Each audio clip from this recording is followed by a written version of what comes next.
Kalau mau menjalankan hal yang berbeda dengan orang lain itu harus punya kemauan yang kuat. Betul. Dan harus konsisten menjalaninya. Betul. Gitu. Dan pesan apa ya yang saya lakukan sekarang itu harus berani untuk membranding diri. Gitu. Memang harus berani berbeda gitu. Karena kalau sama apa bedanya dengan orang lain? Memang harus. Jadi brandingnya apa nih sekarang? Self brandingnya seperti apa? Iya, saya model tapi tidak sekedar model biasa, tapi saya model balet. Oke. Jadi di IG-nya kalau Anda lihat di foto-fotonya semua balet.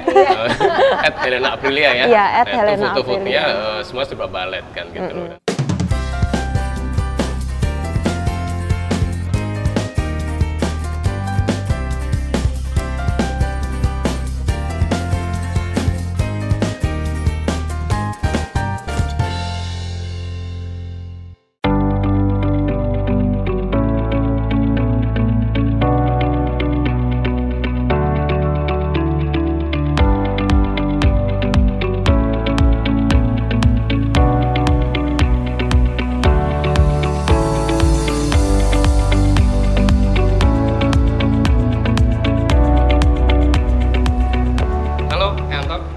Lagi di episode terbaru dari NL Talk ya Bu Novi ya. Dan masih di bundaran apa? Di Hotel Haris Bundaran Satelit and Convention Hall. Jadi tempatnya asik di kawasan Surabaya Barat di HR Muhammad. Hotelnya oke banget dengan tagline-nya Cheers. 5 menit dari pintu tol Satelit. Jadi kalau yang dari luar kota nggak kesulitan untuk datang ke sini, anti macet karena kalau mau kemana-mana mau ke dalam kota pun kita bisa lewat tol. Iya. Di seputar sini juga banyak mall dan banyak makanan enak. Betul, banyak tempat kuliner. Betul. Sehingga kalau nginep di sini bosan makan di hotel bisa jalan-jalan di sekitar Surabaya Barat. Dari PKL sampai restoran Bintang 5 juga ada di seputar sini. Ya. Oke. Yang pasti ada di Haris Bundaran Satelit Surabaya. Dan narasumber kali ini seorang balerina. Hidupnya harus begini dong. Sesak nafas ya. Itu dia, seorang balerina muda dengan talenta luar biasa. Dan apakah profesi balerina adalah profesi yang oke dan menjanjikan di Indonesia? Kita akan ngobrol dengan seorang balerina dari Surabaya, Mbak Helena Aprilia. Apa kabar Mbak Helena? Baik-baik, terima kasih. Aku kok gini? Mbak sehat? Sehat. Ya, oke. Mbak Helena seorang balerina. Udah berapa tahun sih Mbak berkecimpung dunia perbaletan? Ya, sudah belajar balet dari umur 5 tahun. Jadi sampai sekarang udah 20 tahun belajar balet. Jadi sudah dengkok-engkok. Sudah dilentur-lenturkan tubuhnya mulai sejak usia 5 tahun. Umur 5 tahun. Memang rata-rata seorang balerina itu dari usia dini ya, 5 tahun, 6 tahun gitu ya? Iya benar, jadi kebanyakan sih mulai balet dari umur 4-5 tahun itu sudah bisa belajar balet gitu. Nah dulu itu melihat siapa sehingga kemudian kok kepingin ini jadi menekuni bidang ini? Pertama kali diarahkan oleh orang tua pastinya. Iya, padahal sebelum itu juga mencoba hal yang lain kayak musik, menggambar, vokal itu semua sudah pernah dicoba. Iya, tapi yang bisa bertahan lama dan memang ditekuni dengan sungguh-sungguh itu balet. Atau orang tua juga ada yang profesinya sebagai seorang balerina atau hobi di balet? Enggak, tapi mama dulu waktu kecil juga pernah belajar balet. Sebentar sih gitu. Jadi yang cocok ya buat seorang cewek. Iya, untuk anak perempuan sekarang mungkin ya banyak orang tua yang mengarahkan kalau anak cewek dileskan balet gitu. Atau piano gitu.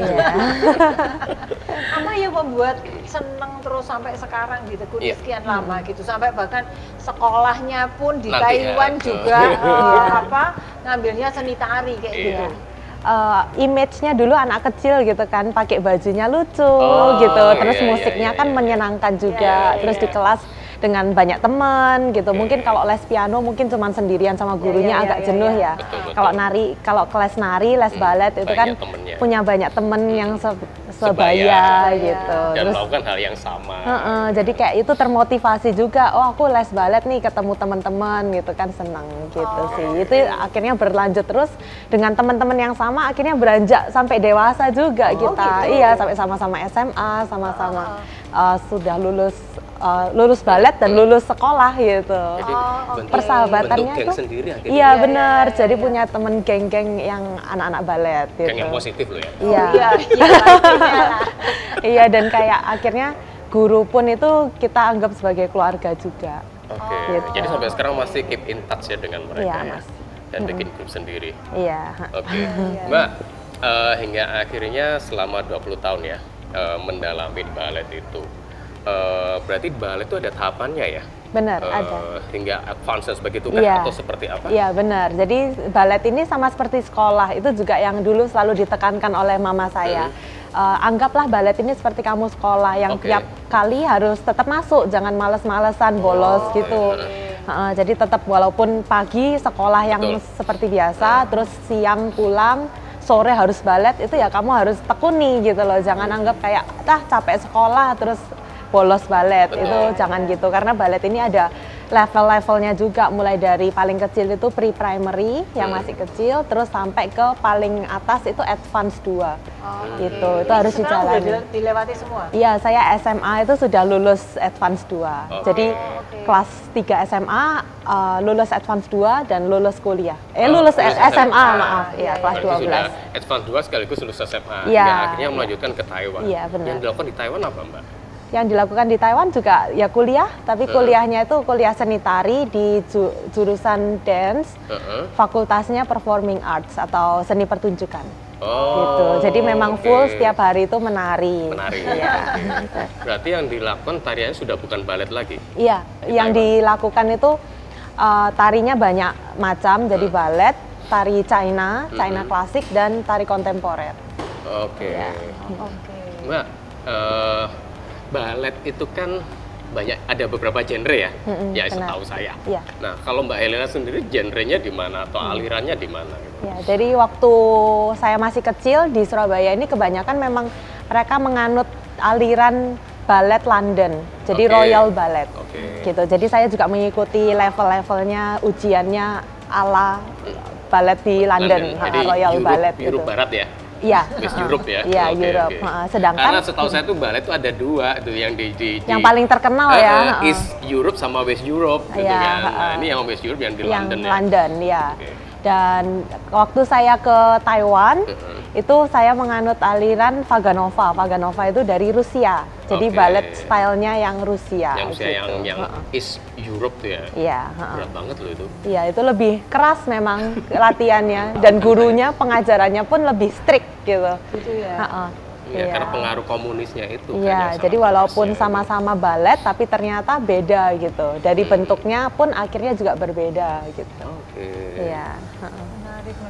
Makanya jadi itu aja sudah ada perbedaan kan gitu. Apa ya, kalau misalnya ada orang itu kan kuliah jurusannya ngambil yang ini ya, ini ambilnya nari gitu, itu nggak bosen tiap hari nari gitu? Enggak atau bosen. Belajar gitu nggak bosen? Enggak bosen sih, karena memang itu ya niatnya saya. Panggilannya ke sana. Iya, niatnya saya, dan maksudnya itu ternyata tidak semudah apa yang saya ekspektasikan sebelum berangkat ke Taiwan gitu. Karena selain memang berat di sana, karena selain fisik juga mental ya. Kan fisik ya tiap hari berkeringat, capek latihan fisik gitu, dan mentalnya juga dilatih gitu loh, karena ya capek itu, jadi harus tetap semangat gitu. Tapi selain itu pun juga karena ada masalah bahasa. Gitu. Di sekolah saya menggunakan bahasa Mandarin full dengan teman-temannya semua anak-anak lokal. Dan sedangkan saya di Surabaya sebelum berangkat itu kemampuan bahasa Mandarin saya juga sangat minim gitu. Jadi otomatis adaptasinya double-double. Yang dilakukan adaptasinya seperti apa di sana, Mbak? Adaptasinya melalui melihat sih. Karena ya itu dari keterbatasan bahasa. Untungnya nari ya. Iya, untungnya nari. Jadi melalui visual saya melihat, oh teman saya gerakannya seperti ini. Kalau pengertiannya pelajaran gitu. Nah itu. Misalnya belajar kimia ke Taiwan. Nah, kimia masih angka lah. Yang sejarah lah ya. Sejarah gitu ya. Ilmu sos itu. Ilmu sosial, benar-benar. Coba gimana ngertiin apa gitu. Iya. Jadi melalui melihat, oh gurunya ngomong ini, oh teman-temannya gerakan ini ya saya ikuti gitu. Terus ya pasti harus tetap aktif gitu. Jadi jangan merasa, oh saya nggak ngerti, saya diem aja. Enggak, karena kebudayaannya mereka beda ya. Kalau di sini mungkin orang Indonesia yang terkenal ramah, jadi kita mungkin, oh kamu perlu bantuan, ada yang bisa aku bantu gitu. Kalau sana enggak, mereka kalau kamu diam aja ya mereka akan mungkin dia sudah ngerti gitu loh kan. Jadi aku harus, karena saya yang butuh, saya merasa butuh, jadi saya harus menghampiri teman saya. Oh tadi gurunya bilang ngasih PR seperti ini apa benar gitu. Lebih harus konfirmasi lagi ke guru sama ke teman-teman gitu. Di performing arts di Taiwan berarti tujuannya adalah nanti untuk berbagai show itu. Benar, ya, dan di sana juga melakukan show-show itu juga akhirnya di Taiwan. Iya, jadi memang tujuannya performing arts, fakultasnya performing arts, jadi tujuannya untuk sebagai performer gitu. Tapi selain itu, saya juga belajar banyak tentang mulai dari teorinya, itu sejarahnya tari, sejarah tari barat dan sejarah tari timur Asia. Terus juga belajar tentang cara mengajar, pedagogi, jadi cara mengajar anak-anak gitu. Itu juga ada kelasnya. Terus tentang stage, panggung dan lighting, terus desain kostum. Iya, jadi untuk semua komponen dalam pertunjukan. Oke, berarti gitu. Bisa sebagai seorang show director ya? Bisa, manager, stage manager bisa. Terus untuk tentang body parts. Ya, jadi dance injury namanya. Jadi misalkan kalau ada kecelakaan di atas panggung ataupun selama latihan, itu pertolongan pertamanya apa sih gitu, dan mungkin otot mana yang kena gitu. Itu bisa.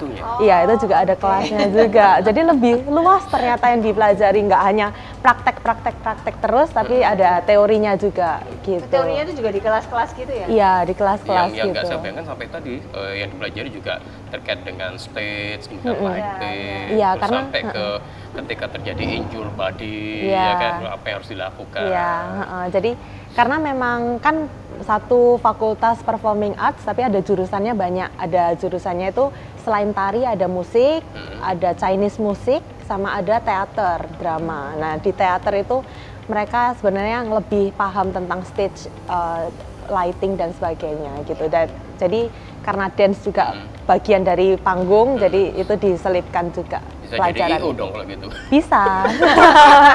Bisa, tapi lebih ke event, bener-bener event, bukan yang wedding ya. Wedding ya. Jadi lebih ke event gitu. Kita paham event, gitu. paham tentang lighting, panggung, musik dan jiwa ke IO-annya muncul. Iya, sebenarnya bisa banget gitu. Karena kan memang seorang performer itu harus tahu lightingnya di posisinya seperti apa, di mana, dan lokasi di mana. Even sampai kamera dimanapun juga harus diperhatikan kan di sana. Dan clue apa Q-nya itu kan bisa jadi IO untuk event art dance itu kan yang bisa dilakukan. Oh, nggak imagine sampai sedetil itu kan drama. Saya kirain ya belajar nari, tari apa kan gitu, ya kan? Karena kita juga setiap tahun ada project pembuatan pertunjukan gitu. Jadi kita bikin satu kelas, satu angkatan itu bikin satu pertunjukan selama durasi 2 jam, 1,5 sampai 2 jam. Itu kita mulai dari koreografi sendiri, kostum sendiri, tari sendiri, terus latihan sendiri, nari sendiri, kita jualan tiket sendiri, desain poster sendiri, kita marketing sendiri, cari kalau itu sudah mampu menari bisa harus juga bisa manage-nya. Bisa jadi dan itu setiap tahun. Jadi bayangkan mulai dari tahun pertama sampai tahun keempat, dan di tahun keempat ini kita bikin yang besar.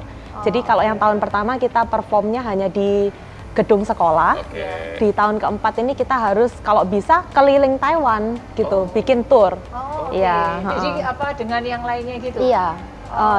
Kita bikin sendiri, jadi kita misalkan dengan kelompoknya ya? Iya, misalkan kita performnya di kota Surabaya, di Jakarta, di misalkan sampai Bandung, sampai mungkin luar pulau gitu. Tapi karena Taiwan kan kecil ya sebenarnya, cuman dari utara sampai selatan gitu. Tapi ya itu di manage juga budgetingnya dan anggarannya semua gitu. Bagian dari tugas kampus. Bagian dari tugas kampus, ya. Sampai promosinya juga gitu. Itu apakah banyak yang ambil jurusan seperti itu? Jadi maksudnya siswanya gitu banyak?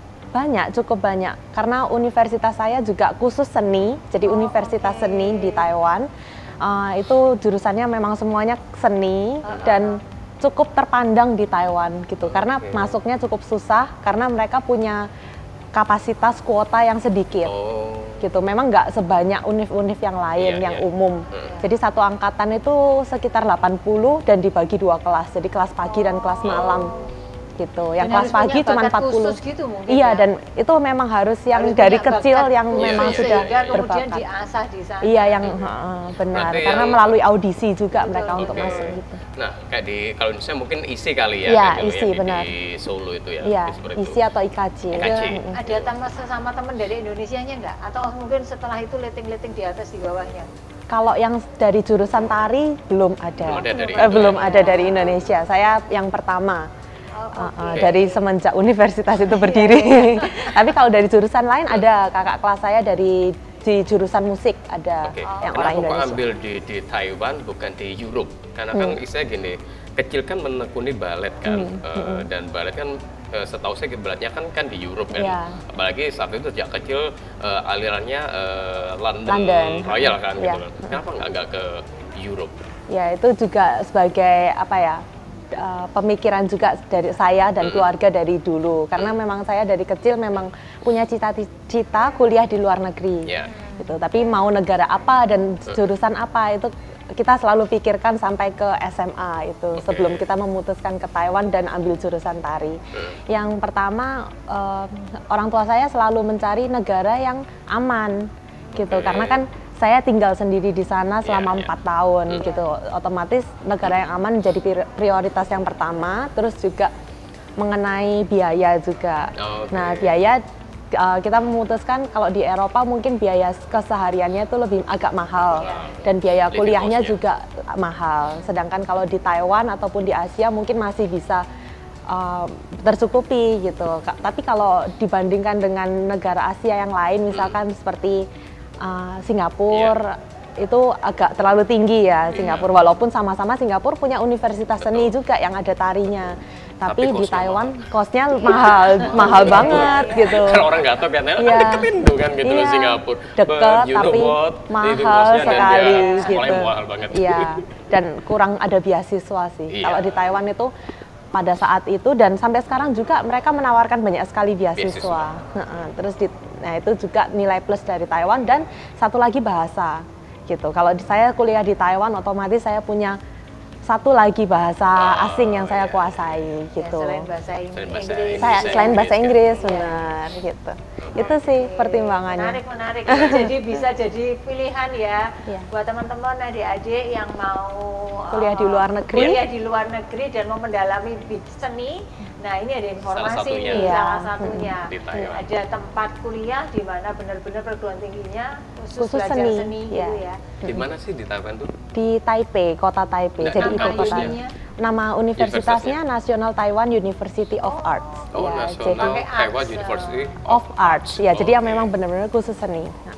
Tadi ya kayak ISI atau GAJ itu di Indonesia. Nah, itu kayak negerinya gitu ya. Universitas negerinya. Universitas negeri tapi yang seni. Yang seni ya. Nah, berarti kan dipelajari di sana kan bukan balet lagi kan, tapi tari China dan ya balet juga ada. Oh, balet juga ada. Ya, tetap ada. Nah, berarti ada mixing nggak antara balet yang Anda tekuni dengan tari China-nya itu atau gimana? Beda sih. Jadi tetap punya porsi yang sama. Balet misalkan seminggu 3 kali pertemuan, Chinese dance juga 3 kali pertemuan, dan kontemporer 3 kali pertemuan gitu. Kalau mungkin jurusan musik itu mungkin ada major, minor. Nah kalau di universitas saya itu semuanya sama. Jadi otomatis saya yang dari awal belajar ke sana tidak ada basic Chinese dance sama sekali. Lulus dari sana saya jadi bisa Chinese dance gitu. Jadi saya nggak hanya milih balet aja, kontemporeri aja gitu, tapi semua bisa. Ada nambah. Tapi ada kepikiran nggak misalnya nge-mixkan antara balet dengan tarian China itu?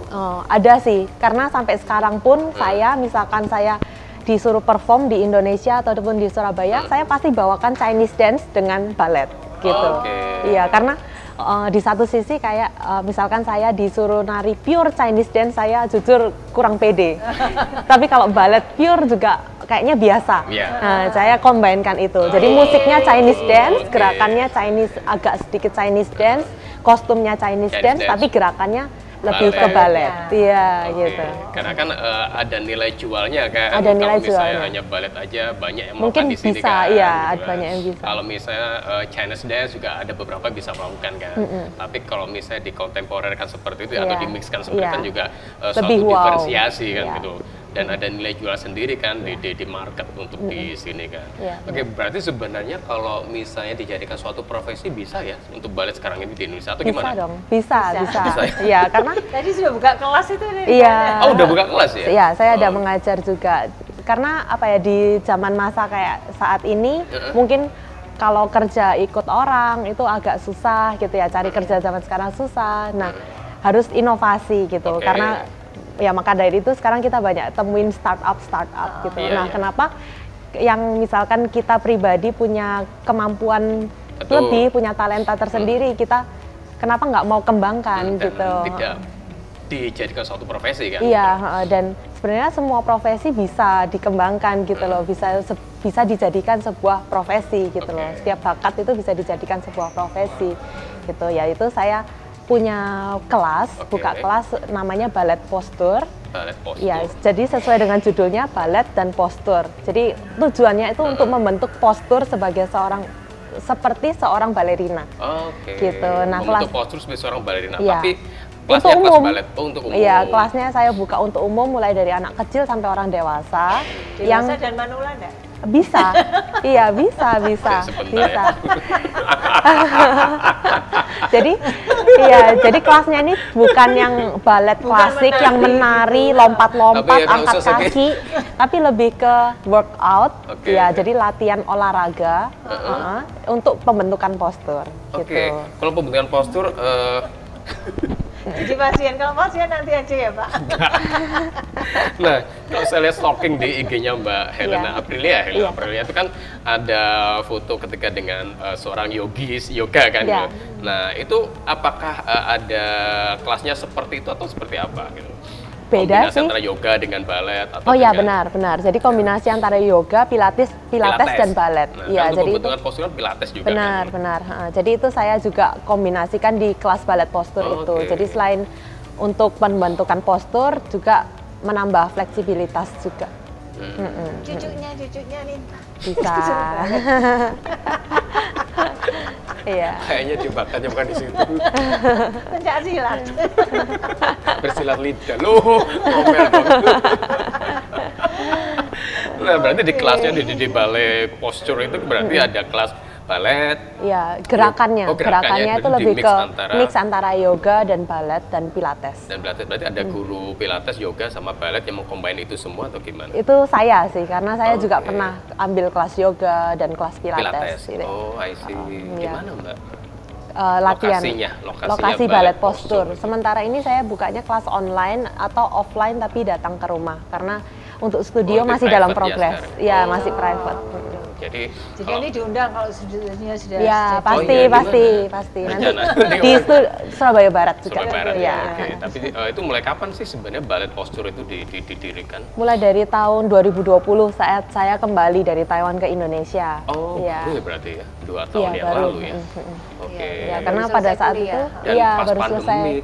baru selesai kuliah dan pada saat saya kembali ini sudah dalam keadaan pandemi dan Indonesia masih tertutup banget gitu, lagi lockdown, PSBB dan sebagainya.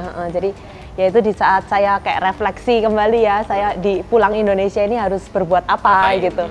Nah, itu saya mengkonsep balet postur ini. Oke, dan akhirnya buka kelas online ya? Kelas online dan offline, ada yang saya datang ke rumah murid juga, jadi lebih ke private gitu. Pilates? Iya. Katanya itu hari mau yoga. Iya, mau yoga. Lama-lama nggak ada yang dijalanin. Kebanyakan yang diinginkan. Sementara usia sudah berapa? Nanti khawatirnya injure. Ya kan? Iya. Enggak, ya kan ada gerakan yang aman. Iya, gerakannya yang aman. Pelan-pelan gitu. Oke, Mbak. Biasanya kalau di kelas itu usia paling muda pasti balita lah ya kan? Iya, balita. Yang paling senior? Murid saya ada yang usia 57 tahun ke atas. Aduh, Terus itu dia latihan apa? Latihan balet postur juga. Oh iya? Iya, gitu. Mulai yang dari awalnya lututnya agak nekuk, terus kurang fleksibel, sekarang lututnya udah lurus, bisa split, bisa kayang, bisa yang lain-lain. Gitu? Bisa angkat kaki gitu, iya bisa. Tantangan. Dan posturnya udah bagus banget. Bagus. Jadi duduknya kayak gini. Iya. Nggak diganjel lagi. Nih kelihatan kan diganjel. Tapi kan begini di Indonesia gini kan, itu apa ya, menjadi apa kayak pekerja seni lah kayak gitu ya. Itu belum terlalu banyak dan buat orang tua itu banyak yang mungkin aduh lebih baik anaknya suruh sekolah jadi dokter, insinyur lah atau gitu, ekonom gitu, jadi notaris daripada yang seperti ini yang nggak jelas. Gitu ya, jadi performer kayak gini. Itu kira-kira gimana nih tantangannya sebagai seorang kayak pekerja seni, ya balerina itu seperti apa? Pasti banyak ya yang dari dulu sebelum saya berangkat ke Taiwan itu banyak yang meragukan gitu. Ke Taiwan sekolah balet gitu. Tapi saya karena itu kemauan saya gitu. Saya dari kecil juga sebenarnya keluarga terdekat, teman-teman terdekat pun sudah tahu. Dari kecil saya balet terus sampai di saat yang lain liburan, saya Sabtu Minggu tetap harus kerja, tetap harus perform gitu. Sebenarnya yang lebih mengerti sih ya keluarga sekitar sudah paham gitu bahwa saya benar-benar serius menekuni balet ini gitu. Dan ya itu saya juga butuh dukungan mereka sampai saya bisa lulus dari Taiwan dan menjalani job saya sekarang gitu. Ya menurut saya sih tetap harus apa ya memiliki kemauan yang kuat gitu. Kalau memang kan berbeda dari yang lain istilahnya. Kalau mau menjalankan hal yang berbeda dengan orang lain itu harus punya kemauan yang kuat dan harus konsisten menjalaninya gitu. Dan pesan apa ya yang saya lakukan sekarang itu harus berani untuk membranding diri gitu. Memang harus berani berbeda gitu karena kalau sama apa bedanya dengan orang lain gitu. Jadi harus berani untuk berbeda kalau oh ya saya ini balerina dari Surabaya gitu. Jadi memang harus jadi brandingnya apa nih sekarang? Helena brandingnya apa? Ya saya model. Self brandingnya seperti apa? Ya saya model tapi tidak sekedar model biasa tapi saya model balet. Gitu. Jadi di IG-nya kalau Anda lihat di foto-fotonya semua balet. @Helena Aprilia ya. Iya, @Helena foto-fotonya semua sudah balet kan gitu. Dan juga ada yang berpose dengan yoga kan gitu juga ada di situ. Nah, sama juga brandingnya jadi di ballet posture adalah beda, bukan hanya sekedar balet aja tapi di situ juga ada yoganya, ada pilatesnya kan. Jadi lebih terbuka untuk semua usia. Iya, jadi kalau belajar balet mungkin image-nya oh anak kecil, anak-anak, saya udah dewasa, udah remaja masa bisa belajar balet. Di balet postur bisa gitu. Pesan untuk ini mungkin anak-anak muda, teman-teman muda yang tadi itu dia kepingin banget tapi mungkin lingkungannya apa namanya nggak terlalu percaya bahwa ini bisa menjadi sesuatu yang kemudian berguna untuk kehidupan mereka kelak. Kira-kira apa nih pesannya? Pesan saya sih harus berani untuk menunjukkan ke banyak orang gitu. Kalau oh ternyata balet ini bisa loh jadi sebuah profesi gitu. Harus berani untuk explore dan berani cari banyak koneksi ya. Karena dari koneksi-koneksi itu juga bisa mengembangkan oh ternyata bisa berkarya loh, oh ternyata bisa menjadi sesuatu. Karena kalau misalkan balet sendiri juga siapa yang mau lihat, siapa yang mau siapa yang bisa tahu gitu kan. Kalau Anda punya hobi ya kan, tapi harus juga cari koneksi. Harus networking juga ya. Harus networking benar-benar. Jadi misalkan saya balet, terus saya mau cari teman yang oh aku punya teman yang bisa musik. Nah, ayo kita bikin video bareng, kamu main musik, aku balet. Nah, itu jadi sebuah karya kan, karya bisa dipasang di YouTube. Mulai dari bukan sekedar balet tapi juga musiknya juga diajarin, bahkan stage lighting semua juga diajarin gitu kan. Iya, karena sebagai seorang performer kita nggak bisa berkarya sendirian gitu. Kita butuh unsur-unsur yang lain juga, kita butuh tim gitu, teamwork juga. Iya, dan misalkan saya sebagai model juga, saya juga butuh koneksi dari perkumpulan atau komunitas fotografi. Nah, supaya semakin dikenal juga. Kalau pingin latihan foto balerina, foto balet, ya panggil Helen gitu. Itu mulai dari mulut ke mulut. Kan gerakan ya, gini, itu ada tantangannya sendiri kalau moto gerakan. Betul, ya. Balerina Mas Yudi. Ya, kalau gedung kan diem aja ya. Gedung dari sisi manapun ya tetap gitu, tetap lurus gitu ya. Kalau balet, yuk kita motret dia. boleh. Ya kan gerak kan. Iya, kalau gerakan lompat itu cuman berapa detik, nggak sampai 1 detik gitu loh. Tapi harus dapatkan momennya itu. Kayak motret sport sih sebenarnya kan gitu loh. Motret sport itu susahnya minta ampun sama motret sport itu. Iya, jadi karena yang pergerakan cepat banget kan gitu. Jadi di situ saya juga berbagi ilmu kepada fotografernya. Oh, kaki saya harus seperti ini. Kaki saya harus setinggi ini. Oh, ini angle-nya harus dari sini motonya. Karena hitungannya sepersekian detik. Iya, nanti saya motonya di tengah ya, di sini ya gitu. Saya dari sini lari ke sana gitu. Ya, jadi saya juga berbagi ilmu ketika saya juga. ada fotonya di tengah jalan. Tengah jalan, ya, di jalan tunjungan. Nah, di zebra cross itu kan sebenarnya hitungan cuma 12 detik kan di penyeberangannya itu. Jadi hitungannya dalam waktu nggak sampai 10 detik harus tercapture kan. Gitu. Kalau nggak tercapture, ulangin lagi. Nunggu lampu merah berikutnya gitu, nunggu 3 menit. Emang enak, capek. Di depan banyak orang gitu kan. Yang dipotret capek, motor juga capek. Iya. Belum lagi itu baru satu fotografer gitu kan. Kalau komunitas orang-orang yang lagi di stop di traffic light-nya itu. Jadi pertunjukan juga di tengah jalan gitu kan. Oke, menarik sih, ya kan. Jadi bahwa ketika Anda punya suatu profesi yang berbeda atau different, tadi Mbak Elena bukan sekedar balet, ya kan, tapi bisa punya kelas di ballet posture, di combine dengan yoga dan pilates. Nah, sehingga membedakan dengan kelas-kelas balet yang lain kan gitu. Jadi kalau ingin gabung atau join di kelasnya Mbak Elena, bisa add di IG-nya di ballet posture ya. Ballet posture, posture atau di IG personalnya di Helena Aprilia. Iya. Oke, menarik sekali, luar biasa. Nanti bisa split tuh. Iya. Tantangan luar biasa. Luar biasa, asal nggak injure aja ya. Besok dikasih koyo semua. Ini untuk yang ke depan ini, kira-kira gimana supaya profesi ini makin banyak gitu. Dan ada rencana bikin event atau show kah? Atau mungkin juga mencetak Helena baru lagi gitu. Gimana ke depannya? Ya, untuk rencana saya ke depannya sih, saya mau mengembangkan ballet posture ini dengan studio saya ya. Jadi tidak lagi secara online, tapi saya juga membuka yang off-site. Jadi datang ke studio saya. Ya itu sih rencana saya ke depannya dalam 1 tahun ini. Semoga studionya udah terbuka, udah jadi dan bisa mulai mengembangkan lagi. Sudah mulai masuk ke endemi ya, sudah mulai bisa offline juga sudah mulai bisa kan gitu. Nah, nggak pengen bikin suatu show gitu di Surabaya? Show ya, saya masih rindu ya untuk tampil di atas panggung gitu, karena memang sebenarnya jujur dari kecil sampai besar kan sudah terbiasa menjadi performer. Iya, sedangkan sekarang karena masa pandemi otomatis harus berputar otak, jadi akhirnya saya menjadi seorang pengajar gitu. Tapi saya tetap pingin kalau ada kesempatan saya bisa kembali lagi nari di atas panggung gitu sih. Karena memang pekerjaan murninya adalah seorang performer kan, sehingga perform di atas panggung itu ibaratnya suatu udah pekerjaan sehari-hari, kehidupan dari seorang performer kan gitu.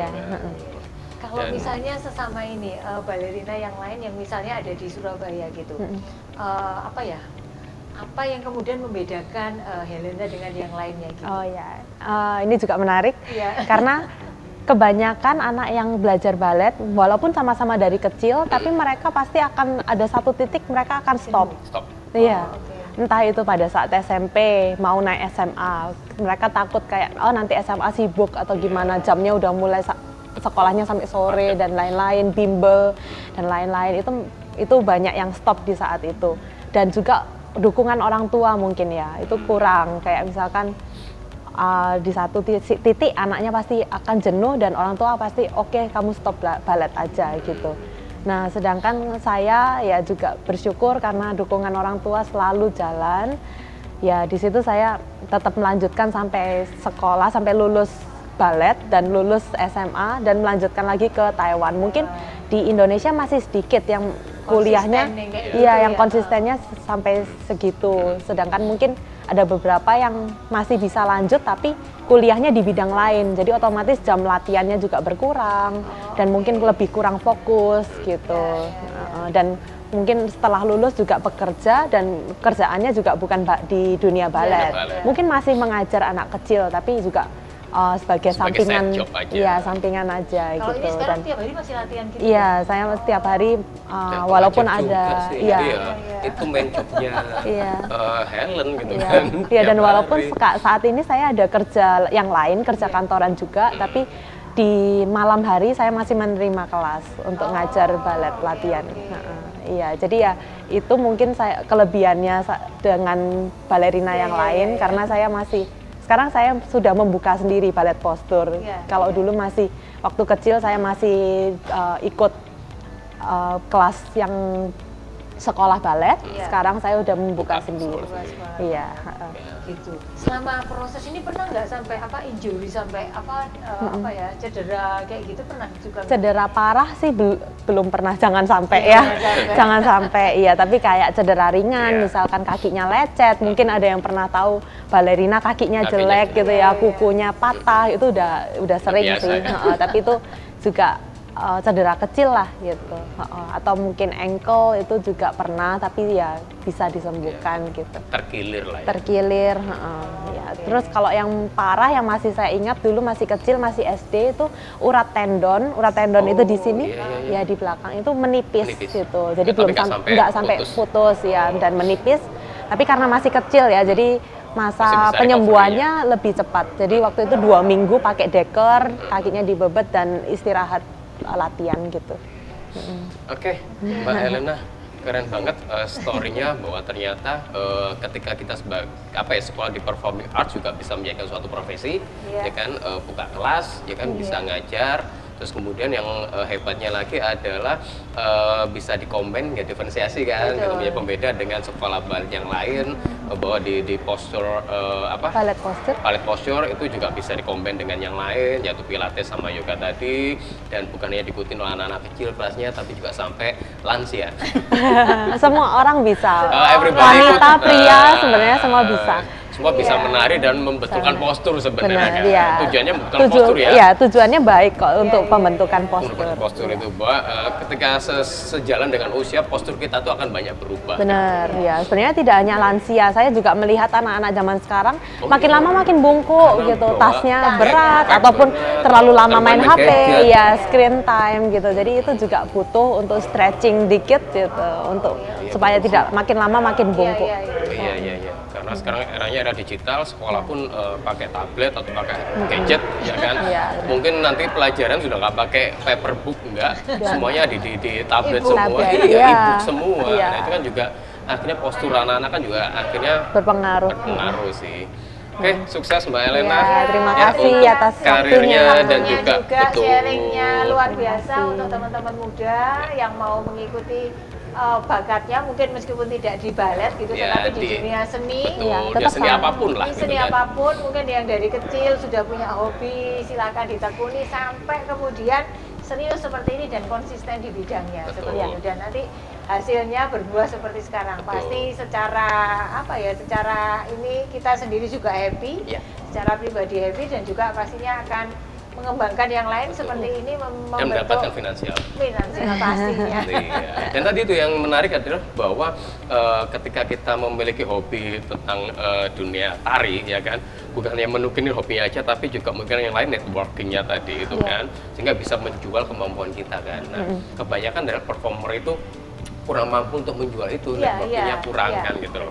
Jadi apapun Anda bisa menekuni tari Jawa klasik atau Bali atau apa, nah networking itu perlu dilakukan, dan belajar tentang event organize itu juga perlu kan gitu.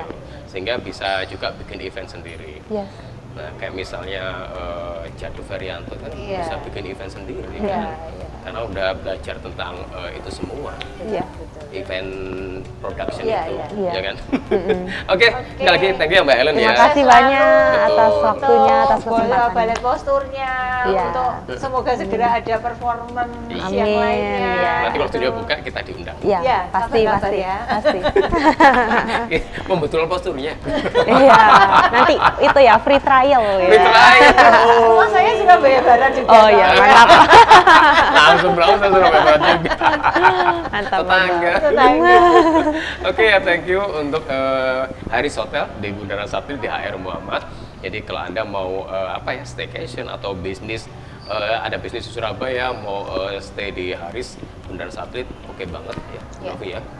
Jadi lingkungan juga oke di Surabaya Barat, dekat dari pintu tol, cuma 5 menit aja dari pintu tol, nggak jauh-jauh. Nah, jadi mau nge-mall juga ada mall di sisi sananya sama sananya, jadi tempatnya di tengah nih, ya kan? Atau mau makanan-makanan yang mulai dari PKL sampai bintang 5 juga ada di seputar hotel ini. Kalau misalnya Anda bosan makan di hotel, ya kan? Dan varian makanannya juga banyak ya. Macam-macam tadi. Tadi kan minum jamu kan? Oh iya, minum jamu. Breakfastnya enak. Oke, jangan lupa untuk like, comment, dan subscribe channel LN Talk dan share seandainya ada rekan Anda atau teman Anda yang pengen tahu tentang dunia perbaletan seperti Mbak Elena. Jangan juga lupa di follow IG-nya Mbak Elena apa Mbak? @HelenaAprilia. @HelenaAprilia sama @balletpostur. @balletpostur. Oke, sampai ketemu lagi di episode LN Talk berikutnya. Ya mudah-mudahan dengan narasumber lainnya atau topik kita berdua. Sampai jumpa.